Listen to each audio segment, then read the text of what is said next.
Good morning students. आज हम आपके लिए लेसन नंबर 3 लेकर के आए हैं, काले मेघा पानी दे। लेसन का नाम है काले मेघा पानी दे, जिसके लेखक हैं धर्मवीर भारती जी। सबसे पहले हम धर्मवीर भारती जी के जीवन के बारे में जानना चाहेंगे। धर्मवीर भारती जी इनका नाम है।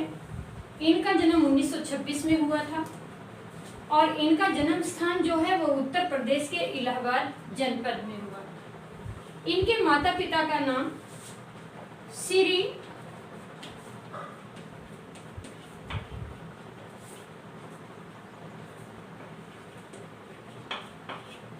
चिरंजीव वर्मा इनके पिता और श्रीमती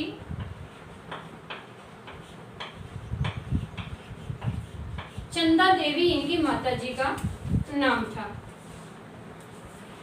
इनकी जो शिक्षा है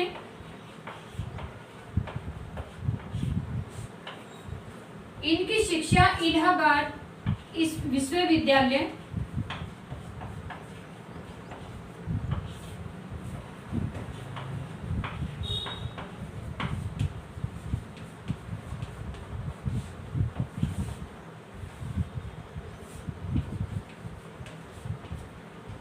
इलाहाबाद विश्वविद्यालय से इन्होंने एमए किया।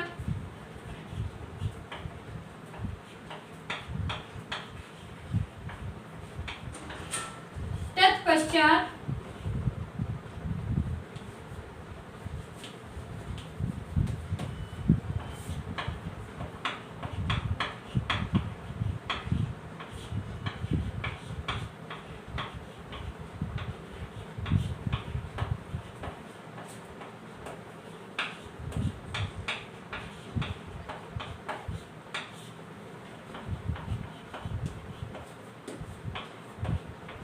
पीएचडी की डिग्री हासिल की। 1960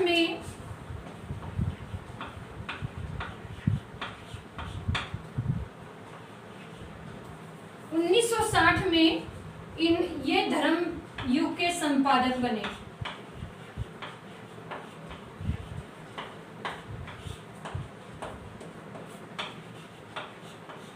ये धर्म युग पत्र के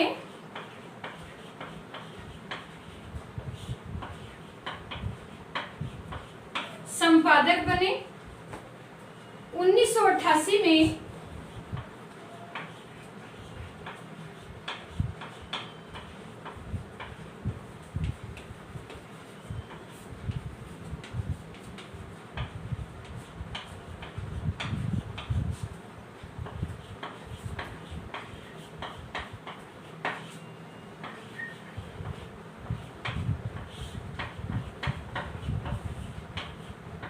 सेवानिवृत्त होकर मुंबई में रहने लगे।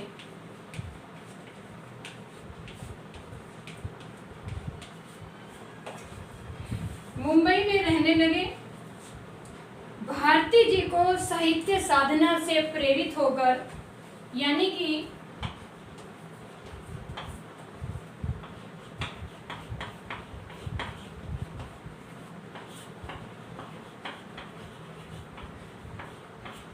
इनकी साहित्य साधना पर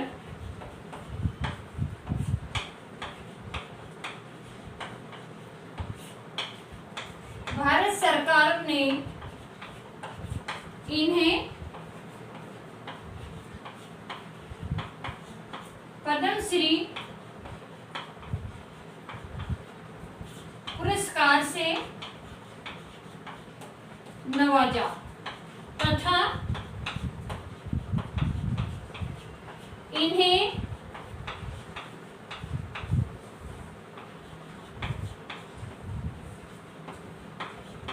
और भी अनेक पुरस्कार मिले।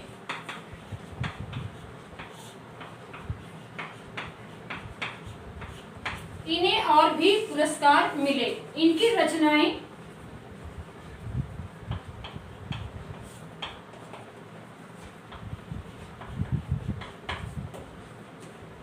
कन्नुप्रिया,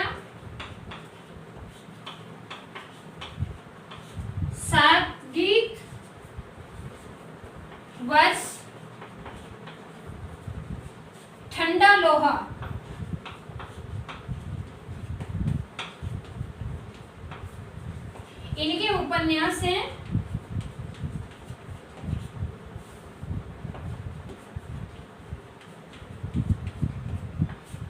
गुनाहों का देवता,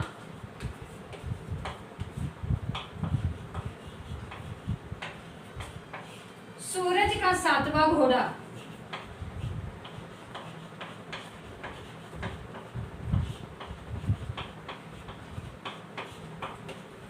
अंधा युग भी इन्हीं की एक कृति है जिसको इन्होंने लिखा है।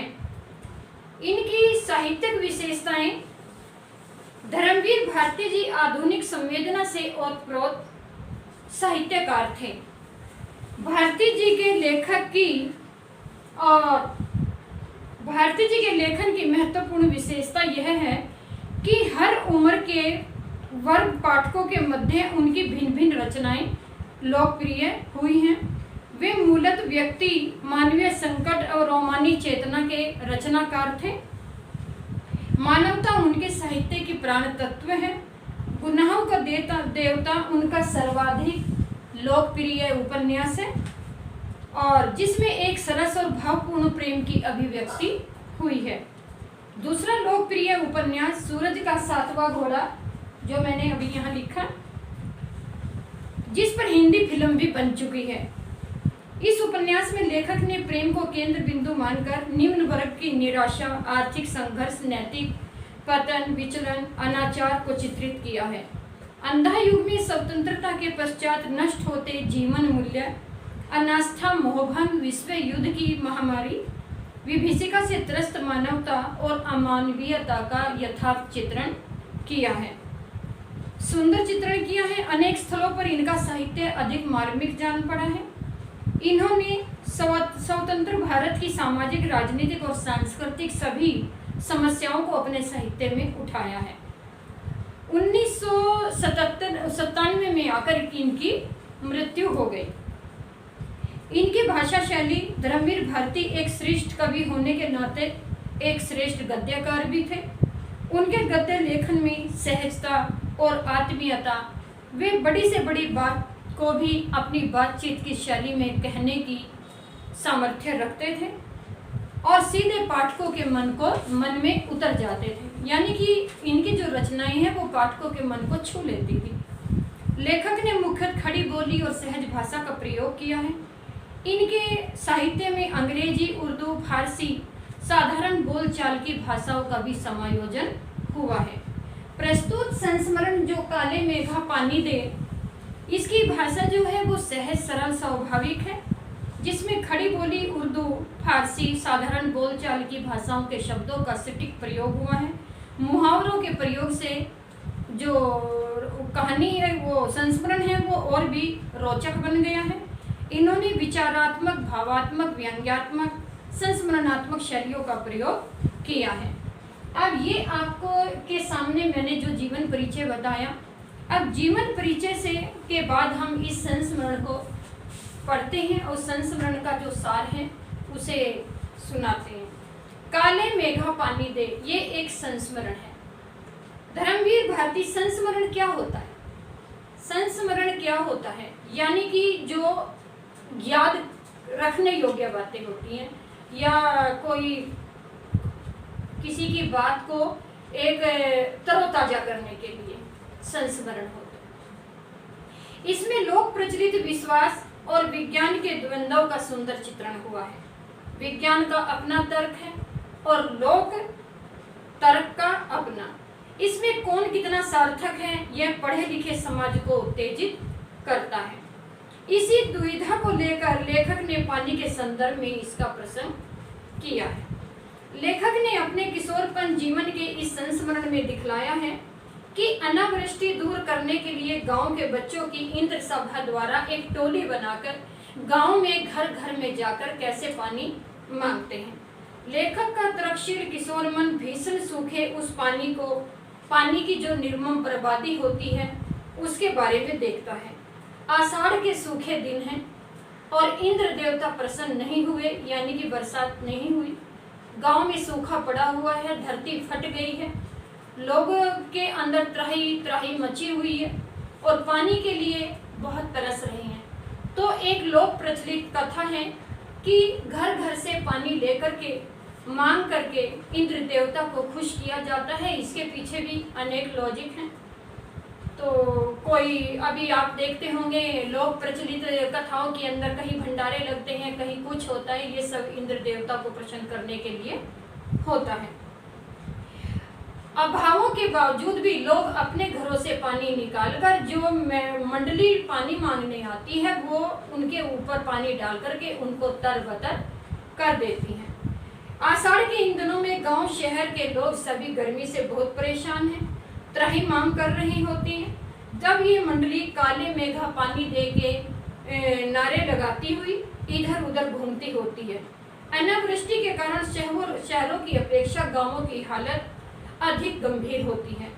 खेतों की मिट्टी सूख कर पत्थर बन जाती है, कोई फसलें नहीं होती, पेड़ पौधे सूख जाते हैं, पशु पक्षी भी त्राही त्राही करते हैं। ऐसे में लोग पूजा पाठ कर हार जाते हैं तो इंद्र सेना निकलती है जो वो घर घर से पानी मांगकर लाती है और एक लोक प्रचलित जो कथा है उसका यहाँ आनंद लेते हैं। लोग अंधविश्वास के कारण पानी की कमी होते हुए भी पानी को बहुत बर्बाद करते हैं। इस तरह के अंधविश्वासों से देश को बहुत हानि होती है, जिसके कारण हम अंग्रेजों से पिछड़कर रह गए और उनके गुलाम बन गए। लेखक वैसे तो इंद्र सभा की उम्र का था, जैसे इंद्र उसके टोली के बच्चे थे उनकी उम्र का था, लेकिन आर्य समाजी संस्कारों से युक्त था। कुमार सुधार सभा का उपमंत्री था, अतः उसमें समाज सुधार का जोश अधिक नहीं था। अंधविश्वासों से वह डटकर लड़ता था। लेखक को जीजी अपने बच्चों से ज्यादा प्रेम करती हैं। तीज त्योहार पूजा अनुष्ठानों में को जिन्हें लेखक अंधविश्वास मानता था, जीजी के कहने पर उन्हें सब कुछ करना पड़ता था, यानी कि जीजी उनकी बड़ी बहन उसको बोलता था। इस बार जीजी के कहने पर भी लेखक ने मित्र मंडली पर पानी नहीं डाला, यानी कि बहन कहती थी कि तुम इन पर पानी डालो, तो वह पानी की बर्बादी से परेशान होकर या दुखद होकर वो पानी नहीं डाला, जिससे वह नाराज हो गई। बाद में लेखक को समझा बुझाकर अनेक बातें बताई और पानी फेंकना अंधविश्वास नहीं है, यह तो हम उनको अर्घ्य चढ़ाते हैं। जब हम भगवान को अर्घ्य चढ़ाते हैं, हम खेत में 5 किलो अनाज लाकर के खेत में बीजते हैं, तो तभी वहां से हम 40-50 मन अनाज निकालते हैं। यदि हम इतना सा अर्घ्य चढ़ा देंगे तो तभी तो इंद्र देवता प्रसन्न होकर जल बरसाएंगे। हमें चाहिए तो बहुत कुछ और हम लालच के वशीभूत होकर बहुत कुछ पाने की चाहने की कामना करते हैं, लेकिन त्याग की भावना हमारे अंदर नहीं है। इस प्रकार उन्होंने अनेक बातें लेखक को समझाई और बताया कि ऋषियों मुनियों ने कहा है कि दान देने से धन बढ़ता है, न कि घटता है। जीजी ने लेखक के तर्कों को बार बार काट दिया। अंत में लेखक को कहा कि अभी जैसे मैंने बताया है कि किसान पहले जो खेत में बोता है उससे 10 गुना लेता है, और जब फसल आ जाती है तो वहीं से किसान 10-5 किलो अनाज किसी मठ में, किसी मंदिर में, किसी गुरुद्वारे में आदि जगह भगवान का प्रसाद समझ करके वहां चढ़ाता है, और बाकी की जो फसल होती है उसको वो अपने घर लेकर के आता है। तो ऐसे कह भी देते हैं कि देने वाला ऊपर बैठा है, देने वाला तो दाता है, भिखारी तो सारी दुनिया होती है। पहले तो 30-40 मन अनाज उगाता, वैसे ही यदि हम बीज के रूप में थोड़ा सा पानी भगवान को अर्घ्य कर देंगे, इन बच्चों को अर्घ्य कर देंगे, तो इससे और भी ज्यादा पानी बरसेगा। संस्मरण के अंत में लेखक की राष्ट्रीय चेतना का भाव मुखरित होता है, क्योंकि वो राष्ट्र के प्रति नतमस्तक है, उनके लिए राष्ट्र ही सर्वोपरि है। हम 50 सालों के बावजूद भी पूर्ण आजाद नहीं, आज भी हम पूरी तरह से पूर्ण रूप से आजाद नहीं है। हम आज भी अंग्रेजों की भाषा, संस्कृति, रहन सहन से आजाद नहीं है। आज भी हम उनके गुलाम हैं, क्योंकि हम उनकी वेशभूषा, उनकी भाषा, उनका रहन सहन सब कुछ अपने इस समय इस जीवन में उतार रहे हैं। हुए हमने संस्कारों को नहीं समझा। हम विदेशी संस्कारों का तो गुणगान करते हैं, लेकिन अपने संस्कारों को, अपनी संस्कृति को नहीं पहचानते। हम भारतवासी मांगे तो बहुत करते हैं, लेकिन त्याग की भावना हमारे अंदर नहीं है, जो हमारे अंदर होनी चाहिए, क्योंकि हमारा देश ऋषियों मुनियों का देश है। यहाँ पर अतिथि देवो भव, प्रत्येक अतिथि का यहाँ पर सत्कार होता है। हर कोई भ्रष्टाचार की बात करता है, लेकिन कभी यह नहीं देखता कि उस भ्रष्टाचार का मैं भी एक अंग हूँ। देश की अरबों खरबों की योजनाएं न जाने कहाँ गुम हो जाती हैं। क्यों हो जाती हैं? कि कुछ कागजों तक सीमित हो जाती हैं, या फिर कुछ बीच में बैठने वाले धड़ल्ले से उनका इस्तेमाल करते हैं। लेखक कहता है कि काले मेघा समूह बनकर बरसते हैं, लेकिन गगरी फूटी और बैल प्यासा। यहाँ पर इस मुहावरे का प्रयोग किया गया है कि बादल तो बहुत बरसे, गगरी फूट गई, लेकिन बैल फिर भी प्यासा है। बरसने को तो इंद्र देवता बहुत बरस गए, लेकिन फिर भी प्यास नहीं बुझती। न जाने यह स्थिति कब बदलेगी। लेखक ने देश की भ्रष्टाचार की समस्याओं के प्रति अपना एक व्यंग व्यक्त किया है। इस लेसन के द्वारा यहाँ पर हमें ये बताया गया है कि अंधविश्वास ये नहीं है कि हमें वो पागल बना देता है। अंधविश्वास ये नहीं है कि हमने जल दिया, ऐसा नहीं है। हमारी संस्कृति है ये, हमारे संस्कार हैं ये, हमारे ऋषि मुनि या तपों की भूमि, ऋषि मुनियों की भूमि है, नदियों की भूमि है। यहाँ पर प्रकृति, वन संपदा, धन संपदा की भूमि है, तो क्यों ना हम इसके प्रति नतमस्तक हों। यहाँ पर लेखक की जो बहन है उसने सच कहा कि जो हम कुछ किसी को देते हैं हमें उससे दोगुना मिलता है। यानी कि हमारे अंदर त्याग की भावना होनी चाहिए। यदि हम किसी के लिए परोपकार नहीं कर सकते तो हम उससे भी उपकार की भावना ना रखें। क्यों? क्योंकि ऋषि हमारे संस्कार हैं, ये संस्कार ही तो हमें आगे बढ़ाते हैं। बड़ों को प्रणाम करना, छोटों से प्यार करना, प्रत्येक व्यक्ति का सम्मान करना, किसी जीव जंतु को मत तड़पाना या फिर किसी की संपत्ति को हानि न पहुंचाना। आप विद्यालय में पढ़ते हैं, आपके अनेक टीचर्स हैं, आपको बताते हैं विद्यालय की संपत्ति आपकी संपत्ति है। विद्यालय के अंदर जितने भी गुरुजन हैं वो आपके सब गुरुजन हैं, चाहे वो आपको आपके क्लास में आकर पढ़ाएं या ना पढ़ाएं, लेकिन हैं सब गुरुजन। हर व्यक्ति आपके लिए पूजनीय है, हर व्यक्ति आपके लिए यहाँ पर आदरणीय है, चाहे वो एक पीएन ही क्यों ना हो। तो ये संस्कार हैं आपके, कि आपके संस्कार आपको बताते हैं कि आप कहाँ से और बिलोंग करते हैं या कहाँ से आते हैं। तो कहने का मतलब है आपने पिछली कक्षाओं में भी बहुत पढ़ा है। आपने 9th क्लास में एक लेसन पढ़ा है उपभोक्तावाद की संस्कृति, क्योंकि हम दिखावे के पीछे भाग रहे हैं और उस दिखावे के पीछे भाग रहे हैं जिसके लिए हमें हास्यास्पद होना पड़ता है, यानी हंसी का पात्र होना पड़ता है। हम जाने अनजाने ऐसी वस्तुएं खरीद लेते हैं जिनका हमें कोई लेना देना नहीं, जिनकी गुणवत्ता के बारे में ही हम नहीं जानते। केवल लेवल देखा और चीज को ले आए, टीवी पर एडवर्टाइजमेंट देखी, उस चीज को मार्केट में लेने चले गए। कभी देखा है कि उसका परिणाम कैसा है? हमारे लिए चाहे परिणाम भयंकर ही क्यों ना हो, लेकिन हम लालायित रहते हैं। एक आपने 9th क्लास में पोयम पढ़ी थी, कविता थी, कश्मीरी कवयित्री ललदेव की। उन्होंने भी कहा था कि सदकर्म एक ऐसी चीज है जो व्यक्ति को निखारता है।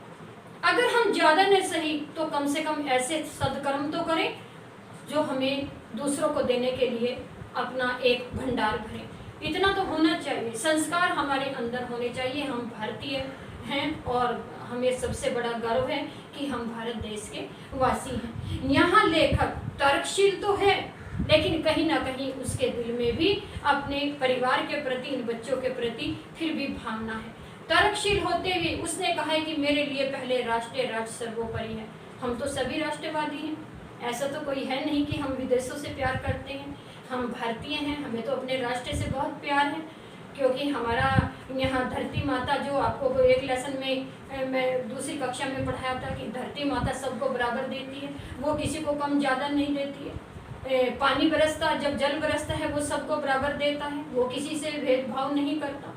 जो प्रकृति है, जब हवा आती है तो वो सबको ऑक्सीजन देती है, वो किसी एक दूसरे को ज़्यादा या कम नहीं देती।